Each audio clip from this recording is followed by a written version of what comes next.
मेरे पास एक क्वेश्चन है 9th क्लास का। टेक्नोमेट्री एक्सरसाइज का नाम है, टेक्नोमेट्रिक चैप्टर का नाम है और उसका 20D एक्सरसाइज है। और 20D का क्वेश्चन बहुत इंपॉर्टेंट है एग्ज़ाम से, अगर देखा जाए एग्ज़ाम से लिहाज से तो बहुत इंपॉर्टेंट है। क्वेश्चन क्या कह रहा है, इस क्वेश्चन में सब कुछ नहीं, ये क्वेश्चन बहुत सरल भी है, लेकिन क्या है बस इसकी भाषा को पढ़ना है और अच्छे से समझना है क्या कह रहा है। क्वेश्चन पढ़ते हैं एक बार, क्या कहता है। क्वेश्चन कह रहा है कि a balloon is connected to a meteorological station by the cable of length 200 meter inclined at 60 degree to the horizontal. Find the height of balloon from the ground level. यानी कि ग्राउंड से निकालना है उस बलून की height को।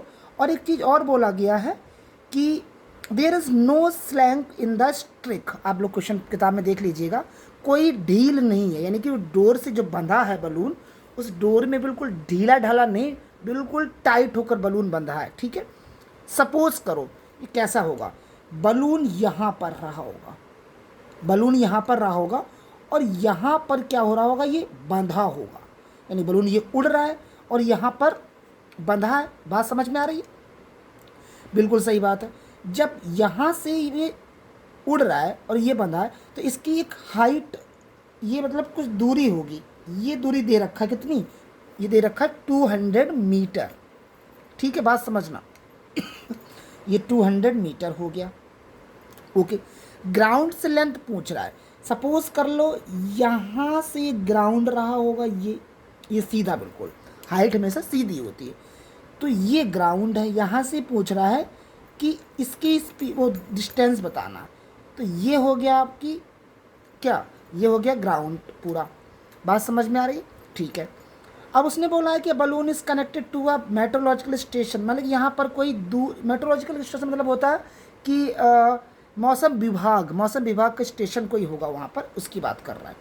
ठीक है, और केबल से बंधा, यानी रस्सी से बंधा है, और लेंथ 200 मीटर। ठीक है, इंक्लाइंड एट 60 डिग्री। अच्छा, 60 डिग्री पर झुका है बलून, जो है वो 60 डिग्री पर झुका है, यानी कि यहाँ से बंधा है जो 60 डिग्री का एंगल क्रिएट कर रहा है। ये लो, ठीक है, हमने बना दिया। अब क्या करते हैं, अब इसमें क्या करना, हाइट ऑफ द बलून निकालना है फ्रॉम द ग्राउंड, यानी कि यहाँ से यहाँ तक। मान लेते हैं कि ए ये है, बी ये है और सी ये है। ठीक है, सी ये। अब हाइट निकालना है तो सपोज कर लो हाइट ये है, क्योंकि ऊंचाई यही होगी, तो ये एच हो गया। ठीक है, अब हमने आपको ट्रिग्नोमेट्री पढ़ाई है कि साइन, कॉस, टेन, सेक, कॉट इतने भी होते हैं, उनका रिलेशन सीखो। अब यहाँ पर क्या करना है, मुझे क्या करना है, ध्यान रखना। देखो, हाइट निकालना है, ये क्या होगा, ये आपका 90 डिग्री क्रिएट हो रहा है, तो इसका मतलब एंगल यहाँ पर है, तो ये क्या होगा, बेस होगा। एंगल जब यहाँ है तो ये बेस होगा। एंगल के सामने वाला आपका क्या होता है, परपेंडिकुलर होता है। 90 डिग्री के सामने वाला हाइपोटेनस होता है। बोलो, समझ आ रहा? तो इसका मतलब है ये क्या होगा, ये एंगल है तो ये आपका ये बेस बन गया और ये आपका हाइपोटेनस बन गया। ठीक है, तो ये क्या है, ये परपेंडिकुलर है।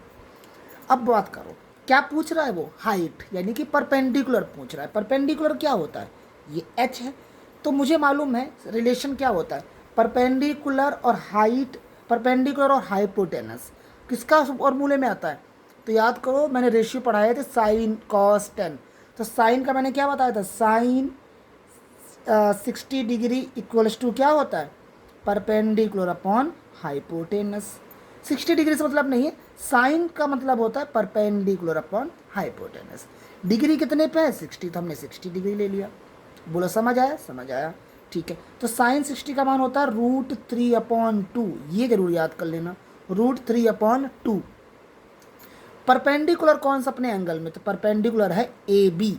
हमने कहा ठीक है सर, ए बी लिख लिया। हाइपोटेनस क्या सर, ए सी, तो ए सी लिख दिया।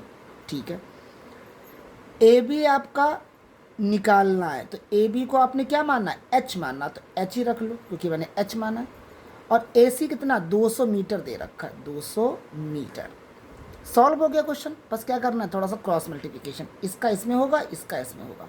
निकालना क्या, हाइट, यानी कि एच इक्वल्स टू, एच का साथ क्या 2 भी होगा मल्टीप्लाई में, तो 2h लिख सकते हैं। 2h equals to √3 multiply 200 metre. ठीक है, अब √3 की वैल्यू उसने बोला है कि क्या ले सकते हो 1.73। अपने मन से कुछ नहीं लेना, जो दिया हो वो वही लेंगे। अगर कुछ नहीं दिया हो तो जो √3 ले आया तो √3 लिख दोगे आप लोग। समझ में आया कि नहीं? हाँ जी। तो अगर h निकालना है तो यानी कि √3 की वैल्यू है 1.73 मल्टीप्लाई 200 मीटर, और ये नीचे चला जाएगा 2।